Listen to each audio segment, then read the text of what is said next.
Hello, everyone. Thank you for joining us. I'd like to call to order the March 20th meeting of the Downtown Design Review Board. Will all of the board members, ex officio, and staff introduce themselves, please? Cameron Boland, AIA representative. Rick Blackburn, Historic Zoning Commission representative. Perry Childress, East Tennessee Community Design Center. Jared Worsham, Downtown Resident Representative. Laura Cole, Downtown Residential Representative. Matthew DeBardleben, Downtown Knoxville Alliance. Josh Wright, Urban Design Representative. Lindsay Crockett, Knoxville, Knox County Planning. Chris Ford, You have to hit the. Hey, first timer, hit the button. Hey, pal. Yeah. Again. Yes. Chris Ford, Downtown Business Rep. Suzanne Taravella, Neighborhood Representative. John Thurman, Downtown Development Representative. Dallas DeArmond, Knoxville, Knox County Planning. Christina McGrawn, City Law Department. Brian Berry, Cities Plans Review and Inspections. I'd like to officially welcome Chris as our newest member. He's replacing Joey Nator. All right, so the minutes from February 21st have been distributed. As if everyone has had a chance to read them, please let me know if there are any modifications. I move to approve. Second. We have a move and a second. All in favor? Aye. Any opposed? Thank you. Do we have any staff approvals? Yeah, so since the last meeting, one administrative approval was at 1800 St. Mary Street. This is a new subdivision plat addressing discrepancies between the tax parcel and the lot of record. There's no new construction associated with this request, and that is it. Thank you for that, Lindsay. Then let's jump in with certificates of appropriateness for 2330 Money Place. That's 3D24IH. Okay, so I'll run through the description and the staff report, and then I'll let the applicant clarify and answer any other questions. So this is two new townhouse buildings. There's a building fronting Money Place here on the north. It contains 3 units, and then a building fronting Whittle Springs contains 4 units. The parking here, as we can see on the site plan, is proposed for a public alley or drive that's accessible from Whittle Springs Road. It features 7 parking spots in an area recessed behind both buildings. The Money, and I'll go back to these renderings, but here's the Money Place building. That's building B on the drawings. It's 2 stories tall. There's a cross gable roof line with a 6/12 pitch front gable roof massings that project towards the facade.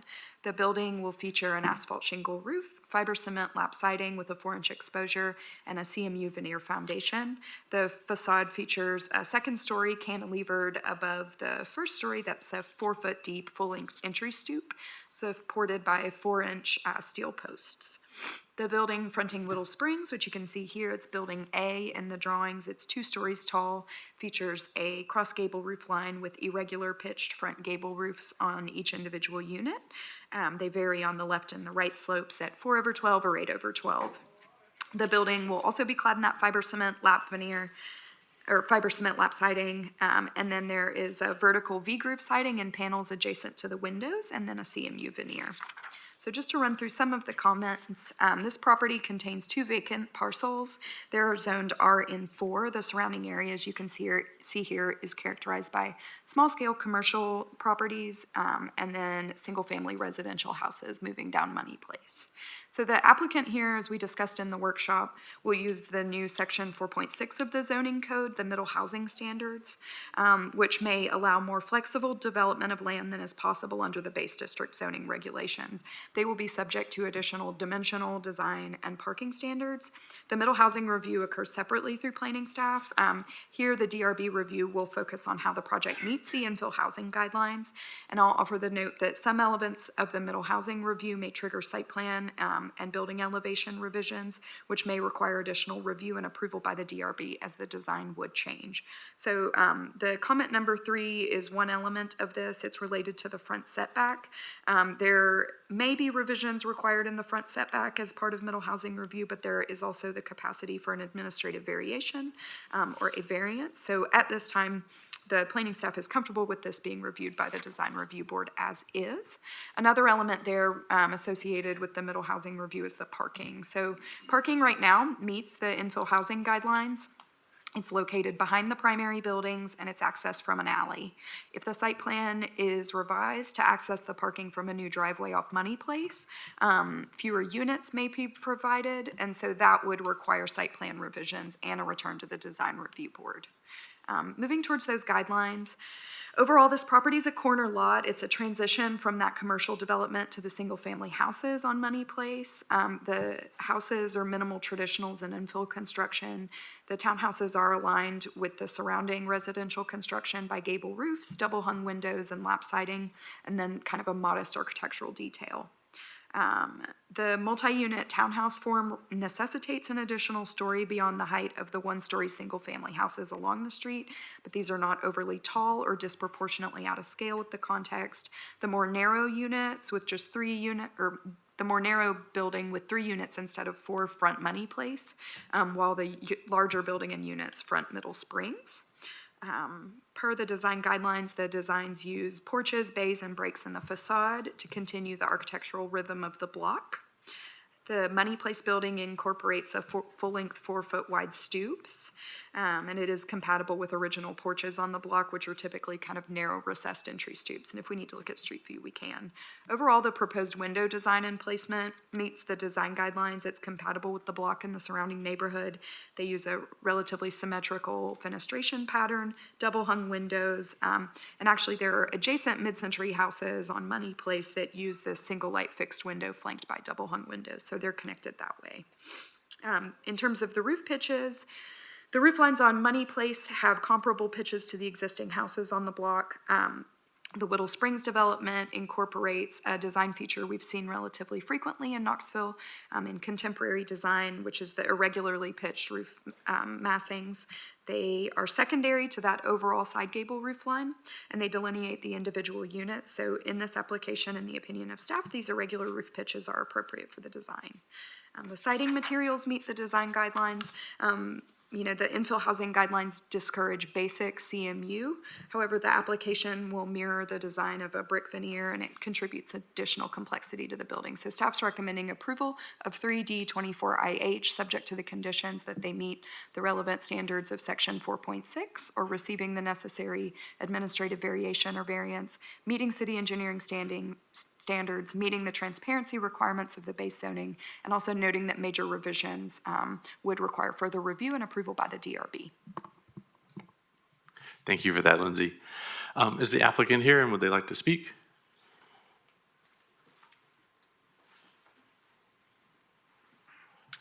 Good afternoon, everybody. My name is Jared Huter, and with Ally Architecture. It's good to see you all again. We were here just a month ago at the workshop. We are enjoying being the first to go through the missing middle and infill both at the same time. So this has been interesting process. After our workshop, we had a few questions come to us through staff about the design. So I thought we would go through those real quickly and just talk about how we address them or justify why we didn't change it.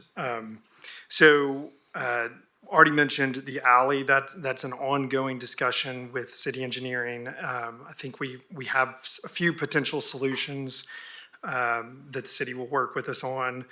On the corner, we talked last time about developing some art piece or community space. We have reached out and started having discussions with potential artists to put something there, but that conversation is still ongoing. So it definitely is something that we and our client want to develop that corner into an amenity.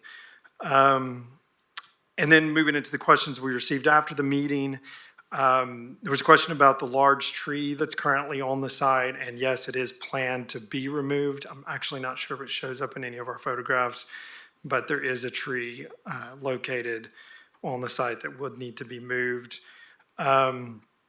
Another question was what determined kind of the site plan and the angle and offset of the 3 units facing Money Place. For us, this was kind kind of responding to the acute angle of Whittle and Money Place. And it also provided us that opportunity to get that side window out of that upstairs bedroom.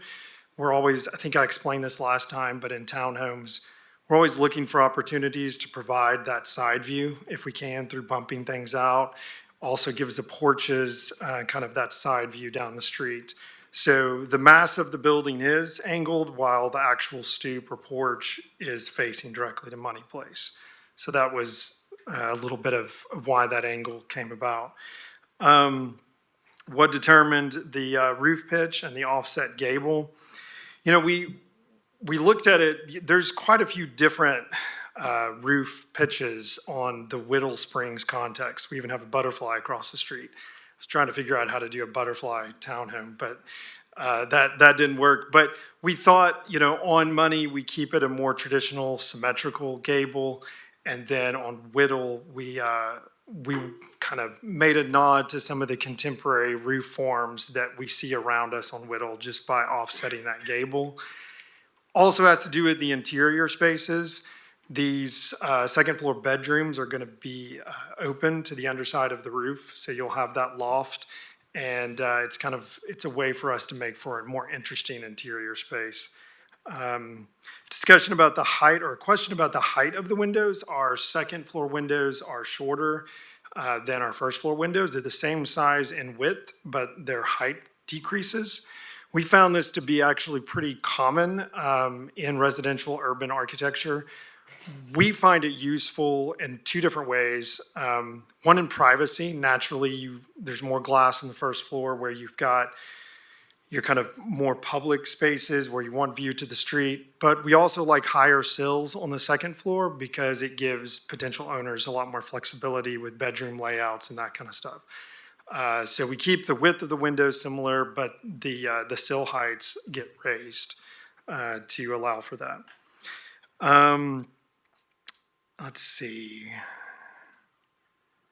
Oh, and then also with the windows on the elevation there at the top on Whittle Springs, we have a bit of a shift.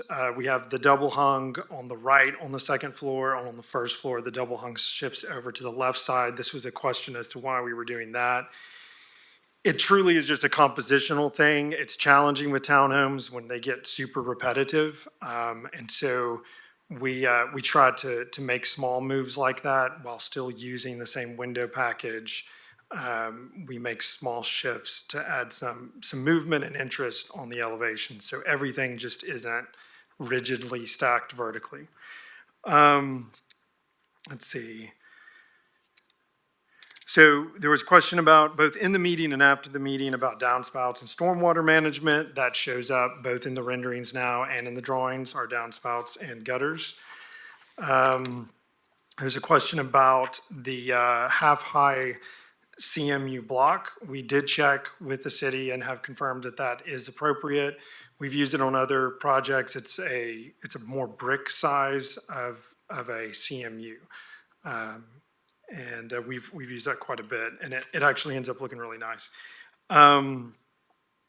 There was a concern or question about the flat panel hardy fiber cement panels, and we agree. When we looked at that again, we typically try not to use it unless we can stay away from joints, and the dimensions weren't working out once we looked at it again, and so we went with the V-groove vertically, so it'll be a little bit of a cleaner detailing there. So appreciate that concern and comment. There was a concern about the main massing roof running kind of the gable that runs on this, trying to think how to explain this, running parallel to Whittle, that its bearing height was higher in the back than in the front. That's all that bearing height is now the same. And we provided more informational materials. There were some questions on the Money Place side. So in this submission, we have a bit more on that. And then someone asked that we provide a 3D axonometric. So I thought I would do you one better and pass around a 3D model. So this is just kind of our study model that we have that we've worked on different schemes, and everybody likes a toy, so I'll let you guys take a look at that. And it has some of the context nearby.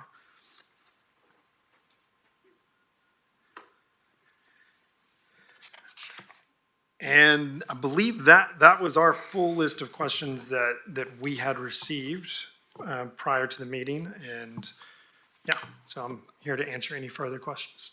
Great, thank you for all that feedback. And for the model, I think that'll be interesting. Does anyone have any more questions or comments?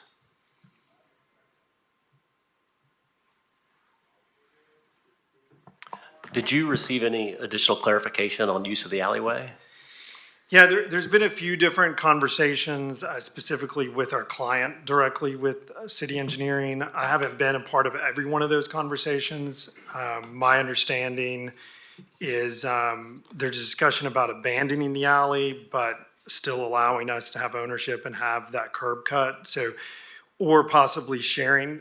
The strange thing with the city is the width of it. They want it to be full 22 feet or 26 feet wide, even though the alley's not even have that much right of way. So there's discussion about having part of it on the property versus part of it in this right of way, or if the client just takes the entire alley with closing it. The goal is to still use that curb cut if at all possible, so that we don't have to come off Money Place or Whittle, because we agree it's a much better use. Any other curb cut would be closer to the intersection, which would be worse.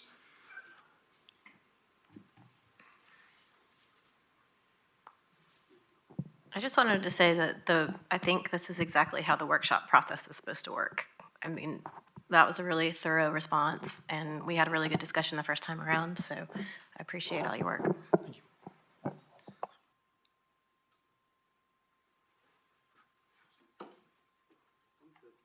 On the base with the block, one of the renderings showed it projecting pretty far. How far is it going to project from the face of the lap siding? It's just a typical 4-inch deep veneer. Okay, so that cap block will act as the sill for sloping. It won't have to be exposed flashing or anything like that. That's Correct. tripping Our goal is, to do a true roll lock across there. Okay. And then I think so those comments about the windows some of those were mine. And it's really that main facade on Whittle Springs, the smaller window, and then the exposure of the lap siding at the head above the windows. That proportion just seems pretty squatty, and I don't think the smaller window is helping with it. So maybe it's not that the window necessarily gets bigger, but there's just something about the distance between the top of the window head to the peak of the gable. In comparison to the what's the other street perpendicular to it? I guess that's Money Place. That proportion isn't. That one seems more appropriate because I think it's probably because it's not an offset gable and you've got the higher exposure in the middle. But there's just it looks a little squatty. That's just an opinion. I don't think there's anything about our guidelines that'll make you change that. But there's just something about that doesn't seem resolved, and I think it might be because there's no overhangs really on the edges of those eaves. So is that, I know you mentioned the nuance of having the offset gable on the inside for the interest of it, but I just wonder if there's any potential for that height to raise to be able to give it a better proportion on the street. Yeah, we can definitely take a look at it. We had purposely, and this was the reason for actually the two bearing heights, and we just decided that it was too much effort anyway, but we were purposely trying to keep the building low because of the scale of everything around it. And I agree, maybe that does cause some proportional issues. Meeting the transparency, keeping the mass of the building at a scale that's agreeable to the surrounding. I mean. Well, they're already tall and they're 2 stories, so it's just like, I mean, I wonder if even just a foot. I mean, to study that would be. It's not that I'm gonna mandate, but I think that there's something just slightly off on that one elevation that I think could be resolved with a little bit more height above that head. Okay.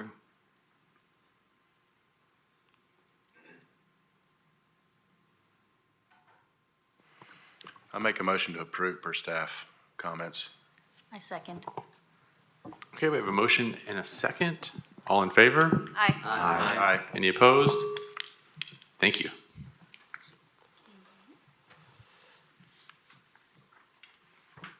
All right, now we're going to move to certificates of appropriateness. 55 West Jackson Avenue, 2B24DT. Lindsay? Okay, so this was an application that was postponed at the last meeting. Just to give a real brief summary, this is the proposed replacement of windows on the second, fourth, and fifth floors of the Southeastern Glass Building. So these are the original multi-light steel windows with the operable center panel. The exterior trim and sills will be retained, and the applicant has submitted information on the proposed aluminum storefront windows with surface-applied muntin and rails. So this was postponed at the February meeting to allow the applicant to provide more information, in particular on the overall kind of campaign of the window replacement, but also information, measurements showing the profiles and how those could be replicated with the replacement window muntins.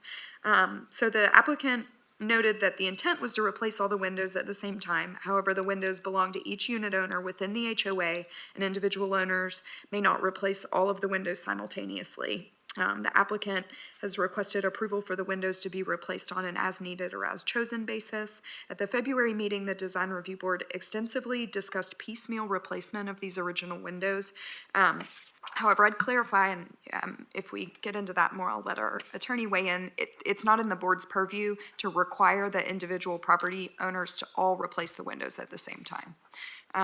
So the staff recommendation here is to issue a blanket approval for one specific type of window, one spec of window, approving that spec to which all replaced windows shall be a match moving forward. Going to the design guidelines, the guidelines recommend that if repairs are not possible, replacements match the design, operation, material, glass size, muntin arrangements, profile, and trim. So these will vary in the design, as we've seen, and material, just using that surface applied grid instead of the original steel. The applicant has submitted a measurement showing the existing steel muntins, which are flat and are approximately 3/4 of an inch, and a profile that are flat, and measure 3/4 of an inch. So in the opinion of staff, these proposed profiles do replicate the existing in that thickness. The overall framing and surrounding the windows should replicate the existing windows as much as possible. The trim and sills should be repaired and retained or replaced in kind. There was another rendering of the window, which I didn't include in this presentation. It doesn't have the same number of lights as the existing windows. So the panes delineated by those muntins should replicate the number of panes on the existing windows. So staff's recommending approval of 2B24DT, subject to the conditions that the applicant submit a final revised drawing of the windows to be replaced, each of them, with the number of lights to replicate those on the existing. The framing width should be comparable to the existing window framing. The trim and sills be repaired and retained or replaced in kind. The masonry repair meet the Park Service standards. And then approved window specification would apply to those windows on 2, 4, and 5. Any alternate proposal would require a revised proposal to the Design Review Board. Thank you for that, Lindsay. Is the applicant here and would she like to speak? Please state your name and address. Hi, I'm Allie Montgomery, and I'm filling in for Ida Randall, who was the original applicant, and for the Southern Glass HOA. So I do have an update about people opting in. Unfortunately, it's not a clear answer. People are still not committing to the process until they want to wait right up until the project's about to start, as well as they're still finalizing the assessment process and getting final cost information. So we still don't have hard commitments from all of the tenants at this time. Thank you for that. Would you tell us about how the windows can or cannot be replaced all at the same time? the board's purview really is to grant a certificate of appropriateness, as you all know, which gives the property owner or, the engineer, whoever's the applicant, the ability to then apply for the permit and get that permit to start the work. Now, they can do that. COAs typically are valid for 3 years as long as the applicant, starts some kind of construction process. So they would have to pull those permits within 3 years. But as far as requiring that every owner individually in the condo pull a permit and replace the windows, that's not in this board's purview. I hope that answers your question. If it doesn't, let me know. Well, there was a lot of discussion last month about can they be required to be replaced all at once or not at all? And you're saying that we're not capable of saying you either do it all or nothing, right? Correct. Okay.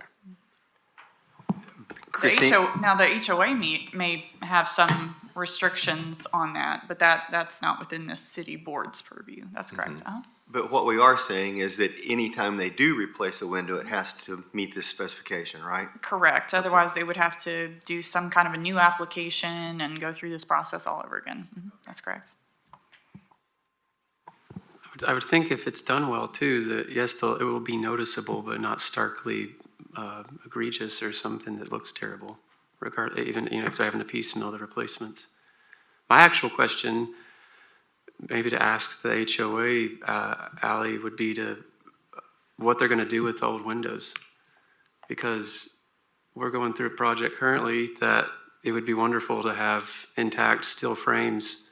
There's a lot of modern glass companies. There's one I was just speaking to the other day that does a vacuum seal glass that can get down to like super, super thin to replicate the thin glass that was inserted in that, and it's actually insulated and has solar heat gain coefficient and everything. So you can, other than the thermal break of the steel frame, you can get a fairly efficient window with a historic frame. So anyway, I'm just saying those often get torn out and thrown away. It's just, I wonder what would be, maybe they could be preserved for somebody else to use. Yeah, that's a great question. We'll take that to the board. You're talking about last month. Go ahead. I was going to say last month we asked the same question, and they said they were going to saw them out because they were so rotted, rusted, and embedded into the system that they had to. It was a pretty significant and totally destructive method of removing them. I can see that, because the way they used to tooth those in was embedded in the masonry. So yeah. Well, it's a nice thought. I'll still ask them where they're going to go, Cameron.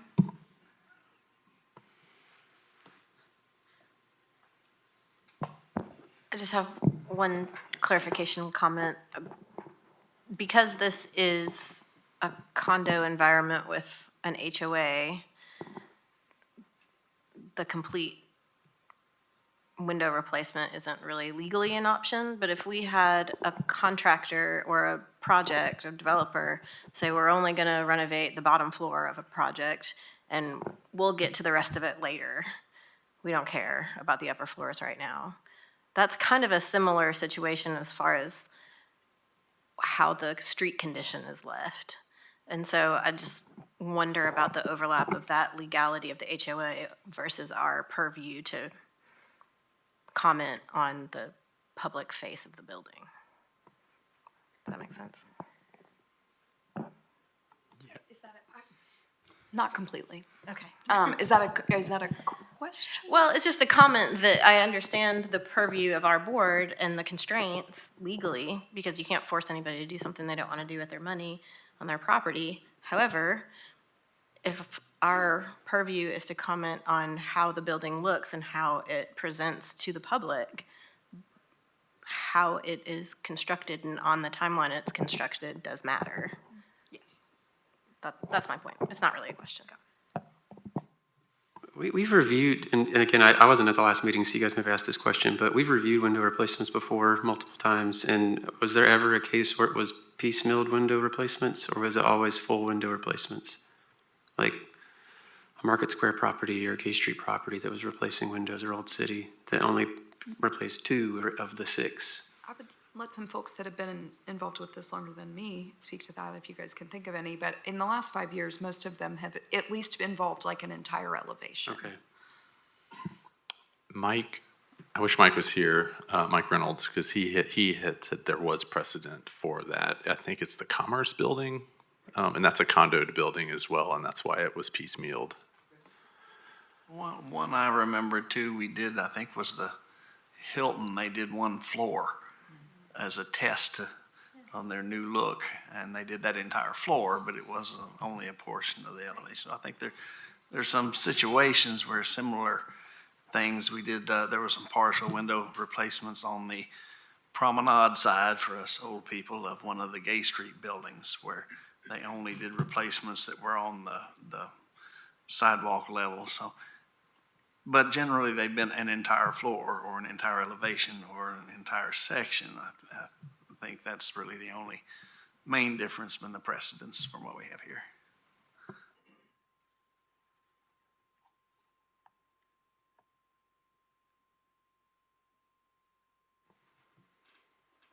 I'll move to approve, subject to staff recommendations. Second. Okay, we have a motion and a second. All in favor? Aye. Any opposed? Thank you for coming in.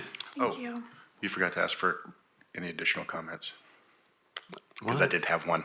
Oh. I forgot, we did the vote. Oh my No, God. it was just more of a comment that I think we've been talking a lot about the light structure, I mean, the windows, but I think it just needs to be of note that if somebody comes back and does a replacement years later, like the glass needs to be the same. It's not just, we're talking about the same, we're approving the same exact system and things, not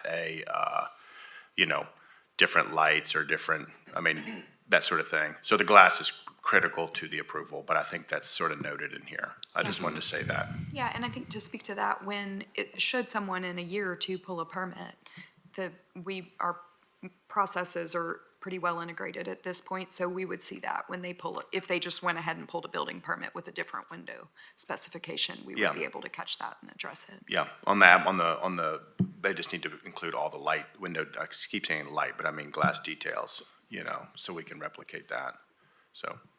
that's So all. no one has like gold glass or Well, something? yeah, or even just slightly different UV, and then all of a sudden, we're concerned about the layout. They all look the same, but they read differently because all the colors are different, and they have different screening and different things in different places. So, I agree. yeah, I just wanted to make that note, I'm sorry. My understanding from what Christine was saying is that this approval gives them 3 years to do this, and if it takes them longer, then they gotta come back.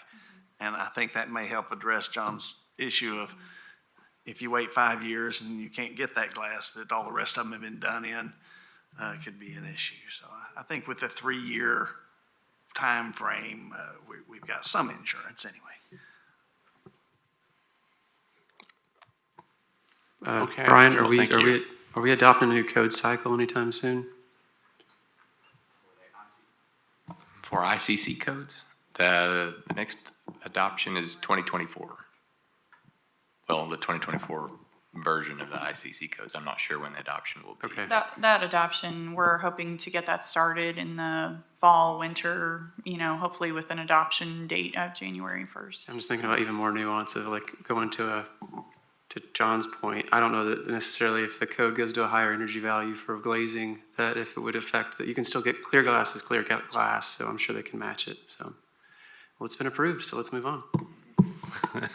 Thank you. Now we have a sign, 530 South Gay Street, 2D24DT. Lindsay? Okay, so this is a non-illuminated wall sign consisting of non-lighted aluminum letters. They'll be on the signboard area above the right side storefront. This is a contributing resource to the Gay Street Commercial Historic District. The relevant sign type is described as below second-story windows on that signboard. The proposed sign sort of extends outside of the signboard, so staff, we kind of concluded that's not something that could be approved administratively. Overall, it is proportionate to the building. The bottom of 3 letters extending below it doesn't really affect the overall integrity of the facade, and there's no illumination proposed. So staff's recommending approval of 2D24DT as submitted. Thank you, Lindsay. Is the applicant here, and would they like to speak? Yes, I'm here. My name is Baker Jones. My address is 2313 Craig Cove.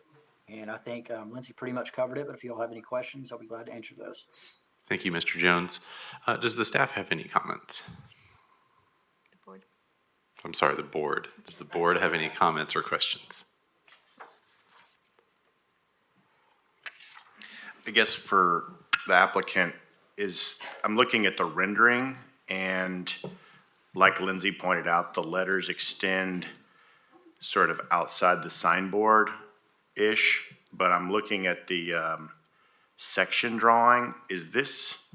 Are these letters individual, or are they in a sort of frame? These letters are individual. Okay. And they're lit or not lit? They are non-illuminated. Okay. So they'll just be proud of they'll be able to just slide past the little signboard component, the border of the signboard pretty easily. That is correct. So they'll be flush with that bottom band where they're actually going to be overhanging, and so they'll stand off on the actual sign band so that they'll be flush there. What is that bottom left section that John just spoke of? Like, what is that representing? Because that looks like a really deep. It looks like a pillbox or some sign. That's why I was confused too. How deep are the letters? They are 2 inches deep, which is the same as the Starbucks letters that are actually right beside them. And I can't read that. Does it say 2 inches? Is that why I'm just? It does. Okay, well, it's perfectly scaled. But you said you are bringing them proud of the inset to be flush with the step out, but they will stand off on the inset. Okay, that makes sense. Okay.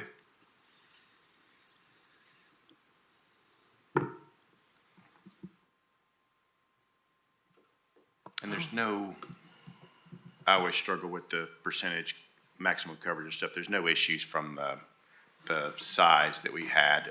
We end up talking a lot about that with signs, and since there's some existing signs, I didn't know if that had any concerns. No, that's the overall sign code element of that will be verified in permitting. It's based on the wall area. I wouldn't anticipate there being an issue on that. Right.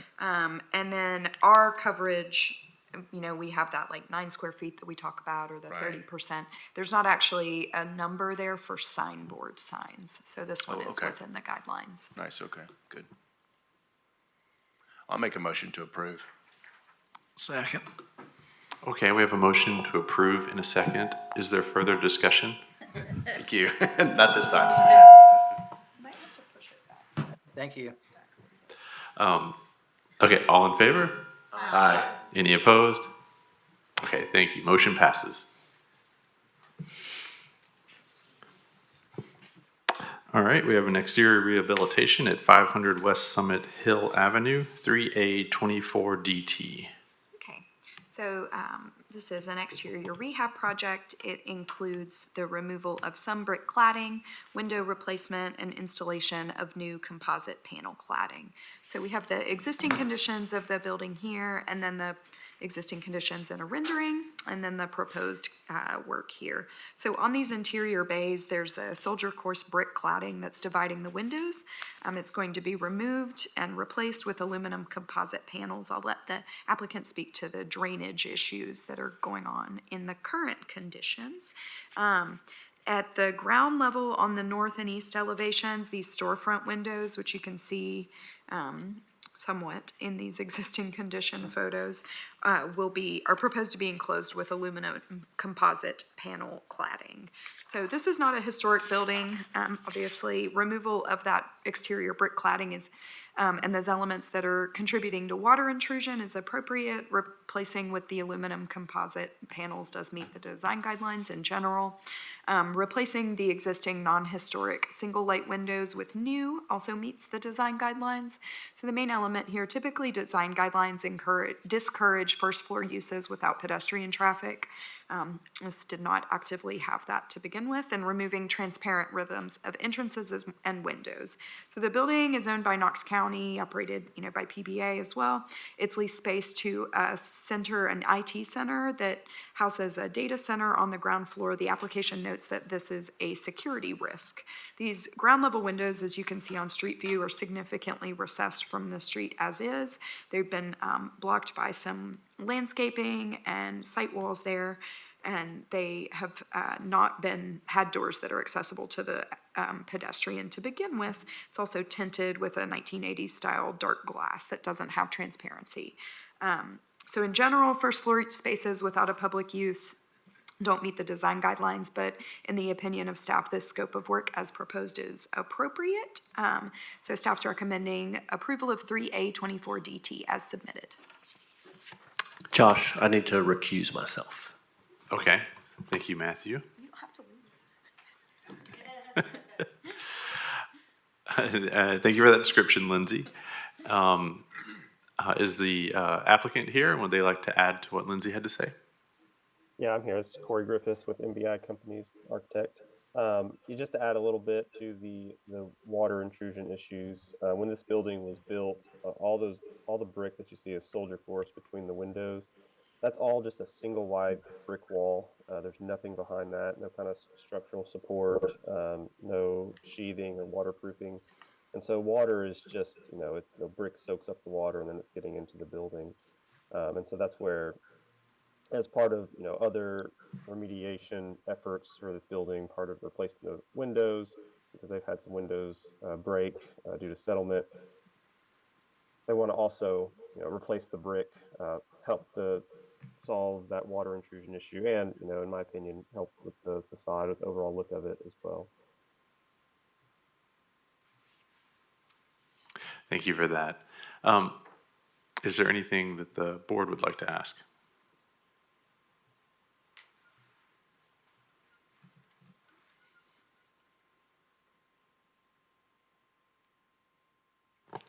I move to approve. Okay, we have a motion to approve. Do we have a second? I'll second. Now we have a second. Do we have any other comments? With no comments, I will ask for a vote. All in favor? Aye. Any opposed?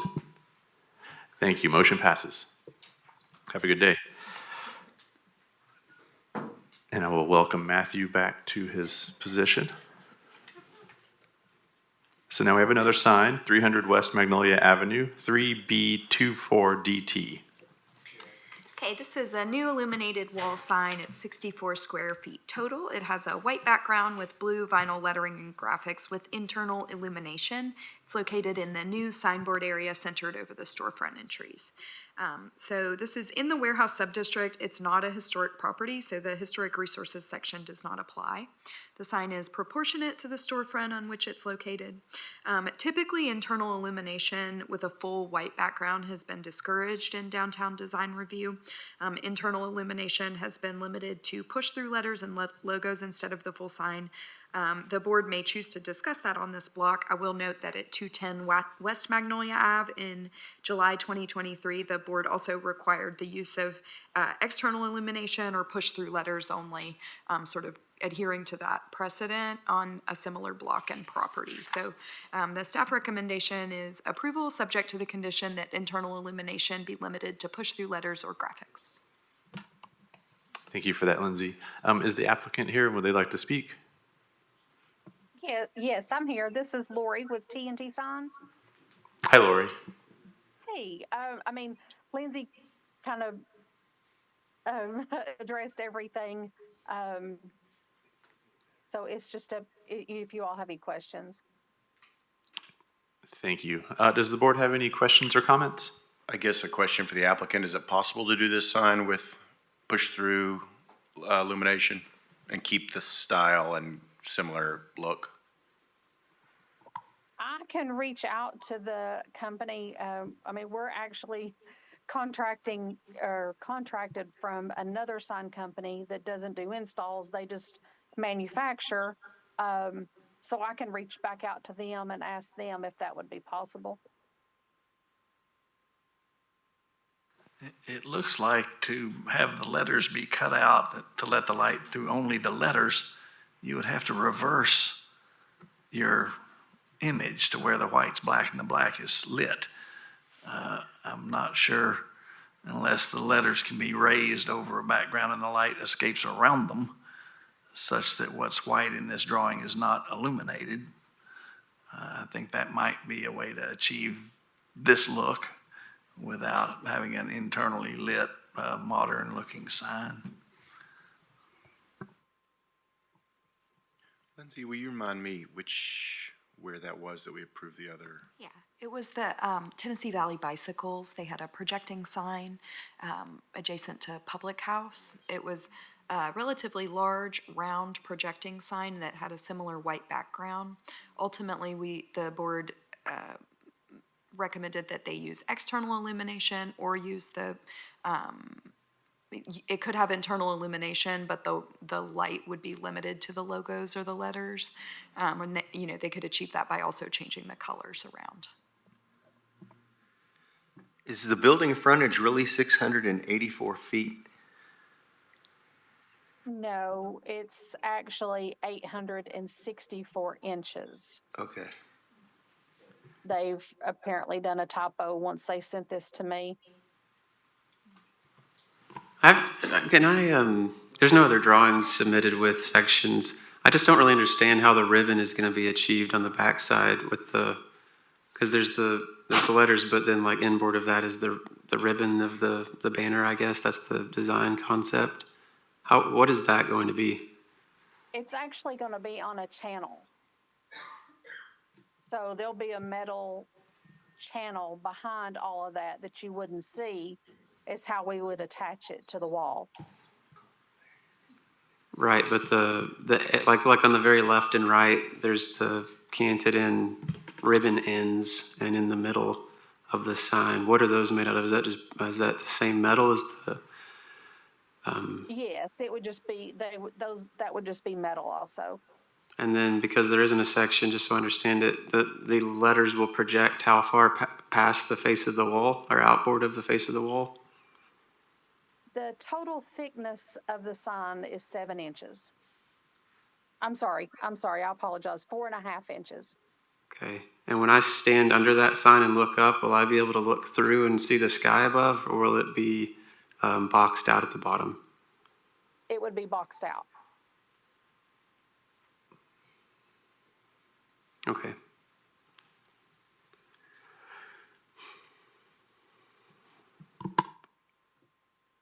And I'm sorry, Lindsay, did you say this meets the size requirements? We do not have a specific set size requirement for signboard signs in the design guidelines.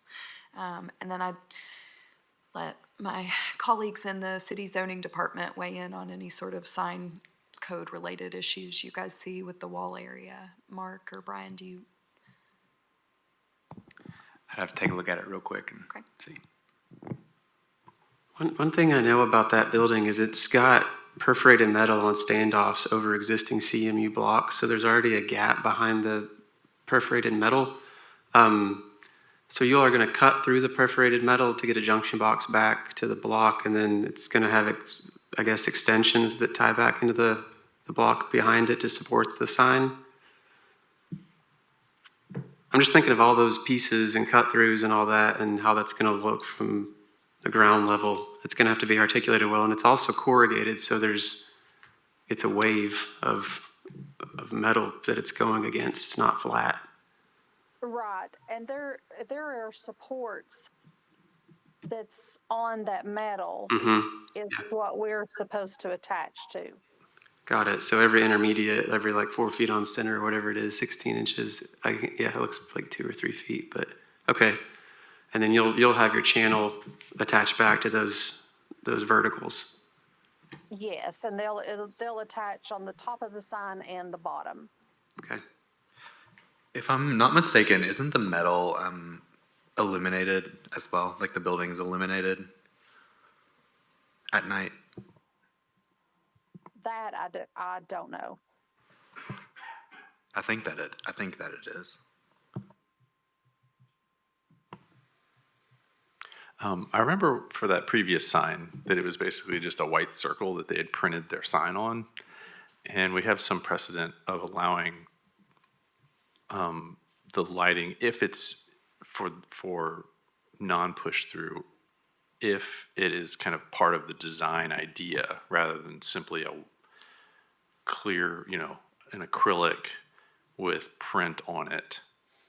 which is not part of the design. It's just a sign they print on. So this is an interesting sign to me. I think it'll add interest to the streetscape. And as long as it fit the right size, I think I would be okay with it.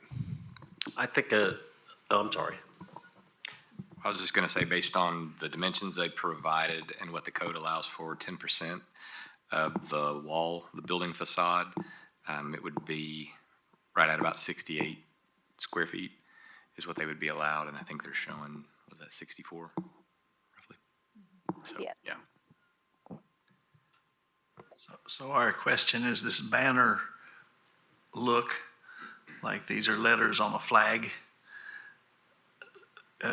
critical to its design such that having it lit internally with letters on it would be important to achieve the look. The precedent I'm thinking of is the Vita sign. That's the only one I can think of that where we actually did allow an internally lit sign with applications on the face of it. And it really was difficult in that design to achieve the look in a different way. I could see the possibility of achieving a similar look as I had described earlier, where you backlight the letters and the light comes out onto the wavy flag part. But that may be more difficult to achieve, because then what supports the letters and lets the lights around, it would just be a much more complex sign to achieve this look. So I could see the argument either way. Question. I think I've been looking at this application more, reading some of the text. I think I'm having a hard time understanding. Is this a metal band that is folded, and then, or is it like a flat panel that has cutouts that has a depth to it? Because I'm not sure if it's cut out, if it's a band and it's waving, and then you can look up under the sky. I'm not sure where the illumination comes from. Plus, it also mentions vinyl. It looks like the white may be vinyl. So I'm trying to figure out how it's really constructed. Does anybody know, or is that a question for the applicant? I may have missed that earlier. Maybe the applicant, can you speak to that? Well, I was just reading one of the papers, and it says it is a flat panel, flat contoured aluminum backer painted white with printed vinyl graphics to match. Yeah, that's where I think I read that and I got confused, because I like if this is going to be a more artistic sign that is folded and very unique looking. I think I'm leaning more into the artistic, sort of to Perry's comment about the Vita one that had some intricacies that were very difficult to achieve with that illumination. I think I'd be more favorable. But if this is like acrylic panel on a box, I don't know that I could support the full illumination, if that makes any sense, what I'm sort of describing. I think it makes sense Yes. to me. I think we might both be wondering if the graphic is showing accurately how this thing is made. Like, is it gonna be a box, like a rectangle with that printed on it, or is it actually that shape? Right, that's what I'm curious about. So I would have to go back to the company that we're working for to verify that. just got some input from a participant from Logan, that these signs are relatively consistent across this brand, and so wanted to bring up an example. I don't know that this is something that we would, it's not necessarily a guarantee that what they have designed is going to look identical to this, but but we don't know that. I think that we should consider the context of this street compared to the rest of the downtown design district. One is it's facing I-40 directly, and then a big empty space underneath I-40.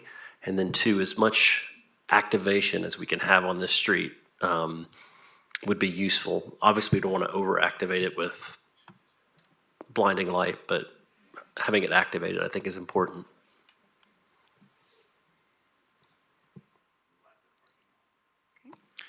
Yeah, I mean, maybe I'm being too, well, I agree with you, Matthew. I guess I just now fundamentally have more questions about what the sign even is. You know, so it's hard for me to address the illumination, which is a key part to it, without knowing what we're even talking about related to cut-throughs, vinyl, metal, folding, boxing, acrylic, et cetera. So it sounds like the applicant may need to check on some of that. I mean, I'll throw out a motion to postpone this till the next meeting, till we have more clarity. With the comment, I agree, I could be more favorable towards more illumination given the context, but want to know more how it's built before sort of going outside of our guidelines. Well, and looking at what they sent over, do you think, it seemed like we had a kind of a favorable murmur for the existing sign. If they could send us more detail about that, so that. I think that speaks to John's postponement. We had more detail, or question I would have, the example that Lindsay brought up a minute ago where we all over here went, ooh, I'd vote for that. That was the donuts. Could be such as, yeah, we'd vote for the donuts, definitely. But the way. I mean, I'm pro donuts, don't. Yeah, John, what this Yeah. to where if indeed it is that sign, do we empower Lindsay to approve it? I mean, just in the quick Google search, Perry, I saw other signs that had neon and, you know. Yeah, there were other examples of this look from Parlor Donuts, so. Do you want a cut sheet or shop drawings? Just clarity, I think, you know. I think a section drawing Clarify would be that, what helpful. clarity means. Like, you know, is it, yeah, I mean, yeah, a section, is it built, I mean, if it's a band, how is the lighting working? I mean, are you gonna look up and actually see all kinds of electrical components in there? I don't know. Well, I'm trying to help the applicant Oh, I know see. what Yeah. what to No. give us. Or a Right. photograph of an existing one. Well, they probably have shop drawings if it's a prototype. Yeah. Like a basic construction concept is what Right. you're asking for, Yeah. how it's constructed. Okay, yeah, I mean, I can definitely ask for that. I think one thing we shouldn't neglect is Jared brought up the potential that building's lit, how it's lit at night. So if you could clarify, it's not trying to get in the weeds on it, but if that's true, if there's already some sort of perimeter lighting around that shroud that's there, and then there's the light of the sign, it'd be good to know that they're not conflicting. It's just some oddity, but maybe that's outside of our purview, and that's just like you're putting up an odd sign on top of lights. So just be something good to know. Okay.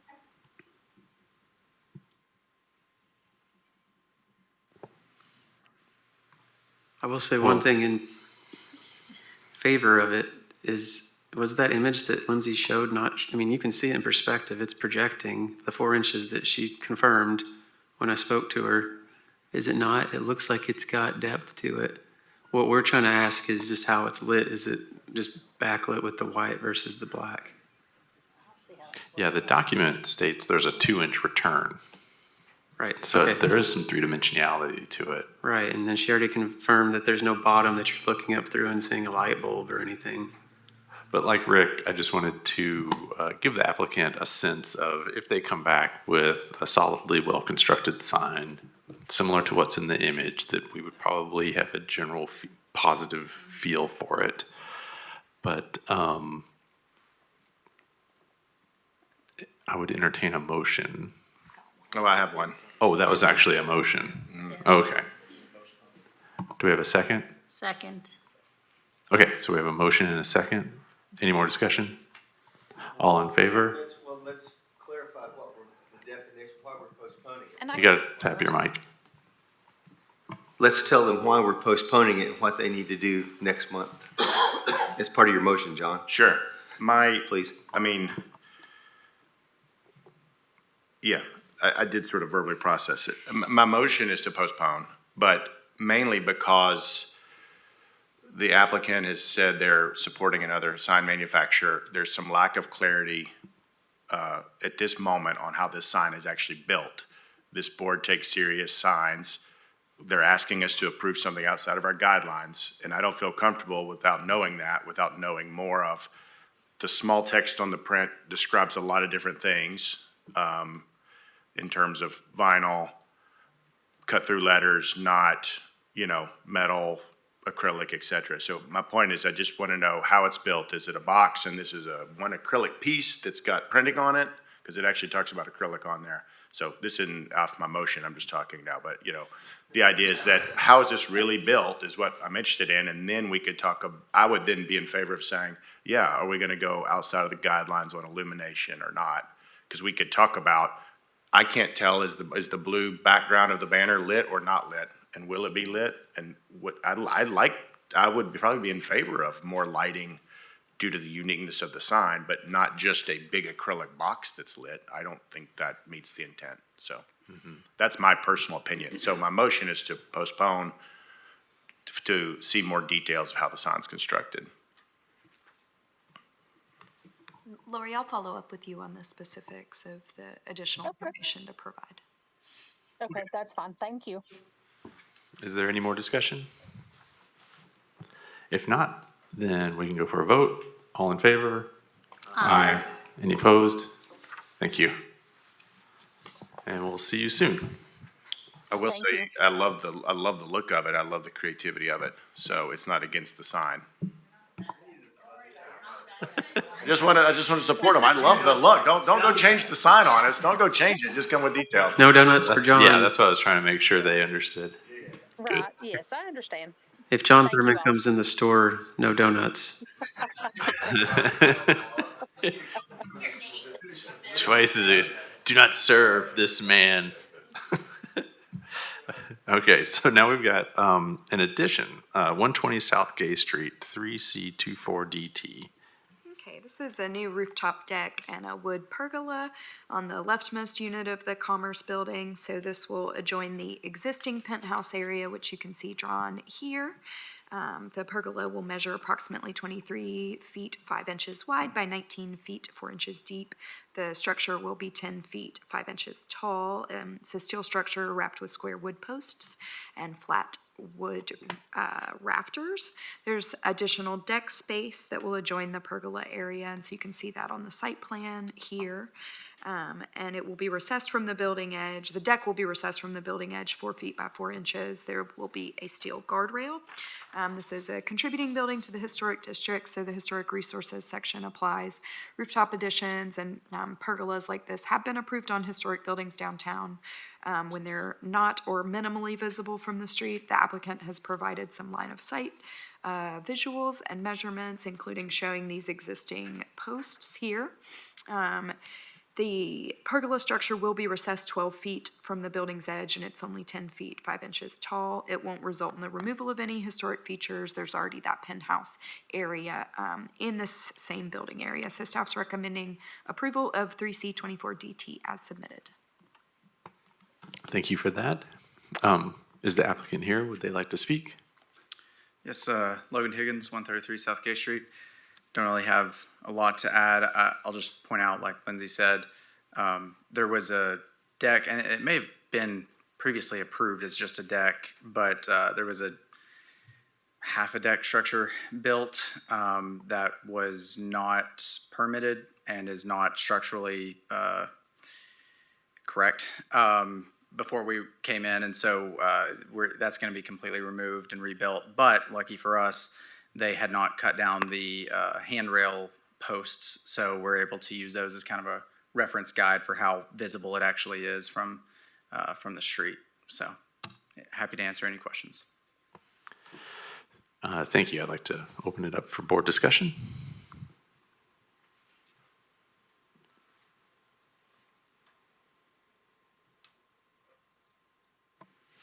I'll make a motion to approve based on staff recommendation. Second. Okay, we have a motion and a second. Any more discussion? Quick question, is there lighting associated with it, Logan?